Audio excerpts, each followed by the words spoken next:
Final Fantasy X-2 feels like a whole game made of side content that should have been included in the first game. Together, 10 and X-2 make for a stronger and more complete RPG than either accomplishes on its own. As with FF10, I played the original North American PS2 release of X-2, so my thoughts here only apply to that version, not necessarily the remaster. Starting from the intro cutscene, I knew X-2 would be a different experience from its predecessor. The game has a lighter, sillier, Japanese tone? I don't know how else to describe it. I'm into that, but it's not what I expected, that's for sure. Suddenly, Yuna's a singer? Huh? And she's in a Charlie's Angels-esque power trio?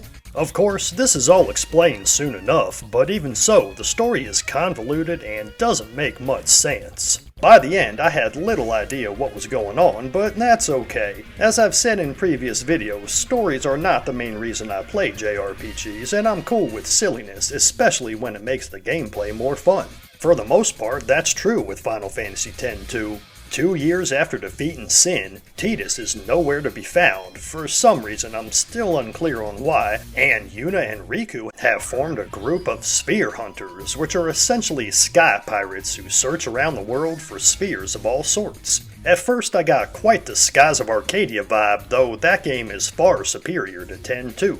Spheres, as far as I can understand, are the generic Magitech item that powers the world of Spira. In addition to recording memories and providing powers in combat, like in FF10, special types of spheres can now change a party character's appearance and grant a custom set of abilities to match. Yep, the job system is back. These are called dress spheres, and along with garment grids, they're the standout feature of X-2.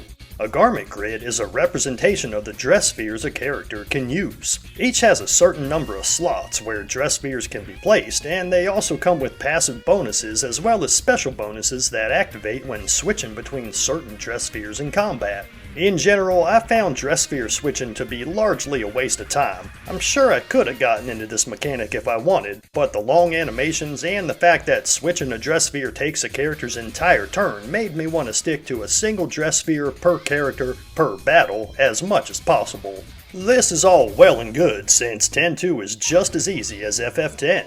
Using a particular dress sphere automatically builds up and unlocks class abilities for the character using it, an addictive system that kept me interested for the game's duration. At first, I made Yuna a gun mage, an interesting class with abilities that are strong against certain classes of monsters, but eventually she fell into mainly a support role as a white mage. Like usual for Final Fantasy, magic is broken in this game, and by the end, I'd equipped our young hero with an item that reduces all mana cost to 0. Free healing every turn is quite nice. Eventually, in times when healing wasn't necessary, I found success using Yuna as a Lady Luck, an allegedly high-risk, high-reward class, which in actuality is mostly low-risk when used right. It doesn't matter much which class each character uses though. Riku was my Black Mage, still my favorite class in Final Fantasy, for most of my adventure, and while Black Mage's effectiveness falls off in the endgame, by that point I'd switch her to a tanky Dark Knight for the tougher battles.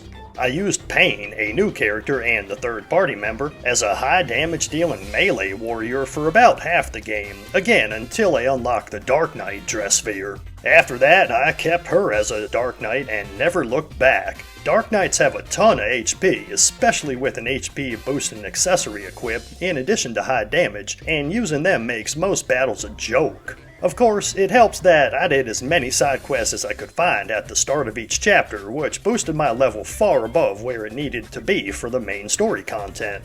Speaking of the story, as I said, it doesn't make much sense. Yuna's on a quest to find Tidus, even though he apparently died, but there's also a fake Tidus and some new mission to save everyone. Yeah, I didn't bother trying to figure it out, and instead enjoyed my time in the world, which the game really lets you soak in, unlike its predecessor. Spira itself is much the same world as in Final Fantasy X, and most of the pleasure comes from visiting the various map locations anytime you want, finding new quests, catching up with old friends and adversaries from FF10, and seeing how each location has changed, even if only in minor ways. The side quests, on the other hand, are hit or miss in a major way. X-2 has a lot of what I call Japanese bullshit. That is, mission objectives tend to be unclear or confusing, it's often difficult to tell which parts of each map you can climb on or otherwise navigate. Several missions have bizarre puzzles that require a lot of experimentation just to understand, and through all of this, there's a ton of random battles that slow progress to a crawl. The charm bangle, which eliminates random encounters, helps to mitigate this, but I wish I didn't have to keep swapping it on and off one of my party members just to progress without going insane from wasting time. On top of that, many of the side quests are overly goofy or difficult to even find, and the game tracks completion percentage in an almost sadistic way. Did you skip some dialogue? Forget to talk to a random NPC at the start of a chapter? Choose the wrong response to a seemingly benign question? Sorry, you're locked out of getting 100%. These problems could be due to some clarity getting lost in the English translation, but since I don't speak Japanese, I don't know for sure. I am glad to report though that this time Riku is a real character, albeit a thin one. Her bubbly personality contrasts well to Yuna's more serious countenance. She contributes ideas and plans that make sense and pan out, and in general I found her much more enjoyable than in FF10. I mentioned Pain earlier, but there's little else to say about her. She's got very few lines, no personality aside from generic goth bitch, and that's all the analysis on her I can come up with. Next, I want to give a shout out to 10-2's soundtrack, cause oh boy, it's a trip. While it's the weakest Final Fantasy OST I've heard so far, it's far from bad, just weird and out there compared to previous FF games I've played, with rockin' guitars, crazy electronic tracks, and a general upbeat vibe that suits the game's kooky characters and situations. You can tell Nobuo Uematsu wasn't involved, but after giving us what I assume are 10 fantastic soundtracks, I can't complain, and it sounds like the series remained in good hands composition-wise. I'm not a fan of the battle theme though, the first time I've said that for a Final Fantasy. It might be fun to rank all the battle themes once I've finished the series since they're the songs that stand out most. Anyway, tier list time.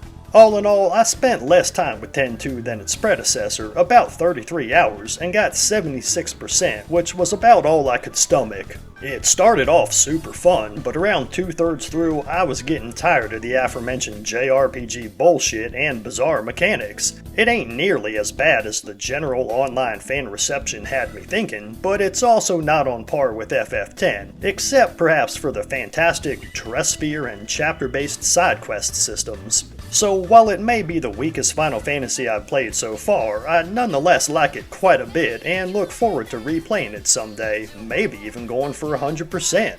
From my next newcomer's perspective, it's finally time to check out the first game in the series. That's right, I'll be talking Final Fantasy full stop. Thanks for watching, leave a like for that algorithm, let me know what you think of 10-2, subscribe for more videos on Final Fantasy and other RPGs, and have a blessed day.